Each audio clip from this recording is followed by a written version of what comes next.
Um dos quadrinhos mais influentes de todos os tempos, a saga do Monstro do Pântano, escrito por Alan Moore, revolucionou os quadrinhos desde a década de 80.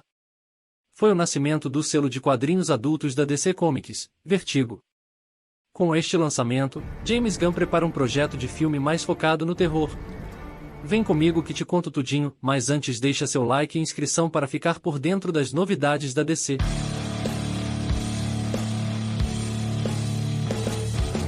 Origem.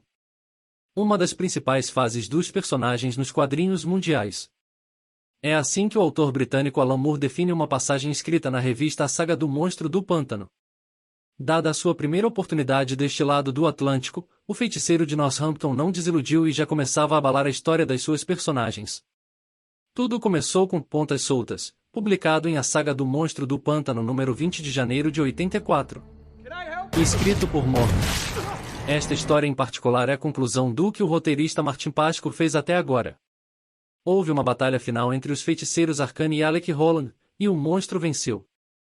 Agora que seu inimigo se foi, cabe a ele refletir sobre como será sua existência. Os personagens. Na história, o general Sunderland envia um exército para atacar o pântano. O personagem leva dano ao atacar e a coisa do pântano morre. Acho que pelo menos Gunn pode se querer trabalhar com o suspense da morte. Termina outras tramas criadas e muda alguns personagens. O escritor Moore organiza os personagens, é muito inteligente. Por exemplo, Matt mostra que foi controlado pela bebida e agora é capaz de controlar as ilusões que o atormentavam, mas não diz nada a Abby. Manipulações de sentimentos de um personagem com outro inferior. Foi o encerramento da fase de Pasko, por isso sempre foi visto como uma questão secundária.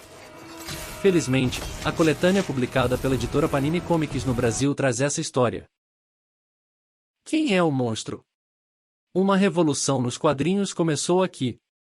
Uma lição de anatomia, publicado em The Saga of the Swamp Thing, o segundo volume escrito por Alan Moore, é considerado um importante início da era de Moore. A partir daqui, a história de Monstro do Pântano começou a parecer diferente. Continuando a ponta solta, Dr. Jason Vaudreuil é convocado pelo general Sunderland para realizar uma autópsia no monstro. Eles investigam o cadáver de Linda Holland, a falecida esposa de Alec, e descobrem que nada aconteceu com ela, apesar de ter sido exposta à fórmula que teoricamente transformou seu marido em um monstro, que não funciona com carne, apenas com vegetais. Vaudreuil é um cientista, então ele é a pessoa perfeita para esta investigação. E também é um homem floronico, meio planta, meio humano. Um ex-vilão da DC, ele foi libertado da prisão e designado para investigar o que aconteceu com o monstro. O monstro sempre existiu. O próprio Sunderland também é um personagem interessante. Ele construiu uma torre gigante em Washington, toda informatizada, e sempre segura lá. Cercado por computadores, concreto e aço, ele se encontra fora do alcance de seu físico alardeado que lhe permite controlar qualquer coisa em um teclado do tamanho de um tabuleiro de xadrez. A partir daí começa a investigação. Vaudreuil logo descobre que o monstro do pântano é inútil. A história é uma aula de anatomia, porque você disseca um monstro. Seus órgãos foram removidos e não funcionavam. Lá Vaudreuil descobre a verdade sobre o monstro. A verdade é, claro, uma retrospectiva criada por Alan Moore para esta edição. Parte de seu plano para o personagem. O monstro do pântano nunca foi Alec Holland. Alec morreu na explosão. Mas sua consciência foi mantida viva pelos micróbios do pântano. E foram eles que criaram a criatura. A consciência de Holland formou o corpo, lembrando-se do que deveria ter sido. Pulmões, cérebro, rins, ossos. Mas ele é uma planta, então nada disso funciona. Ele não precisava disso. O monstro vive. A partir daí está claro. Não mate as plantas apenas atirando na cabeça delas. Vaudreuil sabota o sistema de armazenamento do monstro, mas o monstro escapa e mata Sunderland.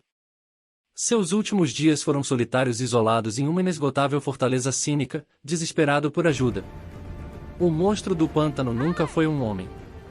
Era uma planta que pensava ser um homem. E o resto dos personagens? Você continua mentindo tentando lidar com pessoas que não têm identificação? Enterrado em algum lugar?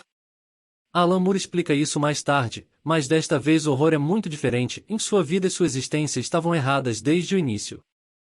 Sim, Alan Moore deu uma das maiores reviravoltas da história dos quadrinhos dizendo que é a minha segunda parcela com o personagem, apenas para mostrar que este não é apenas um quadrinho de super-heróis da DC Comics apenas. A Marvel trouxe o Lobisomem da Meia-Noite e consequentemente, James Gunn pensou logo e trouxe para a primeira parte da DC, a história do Monstro do Pântano, mas vale a pena trazer logo para o novo início da DC nos cinemas? Coloca aqui nos comentários, se inscreve no canal para dar aquela força e sempre trazer conteúdos para vocês. Valeu e fui!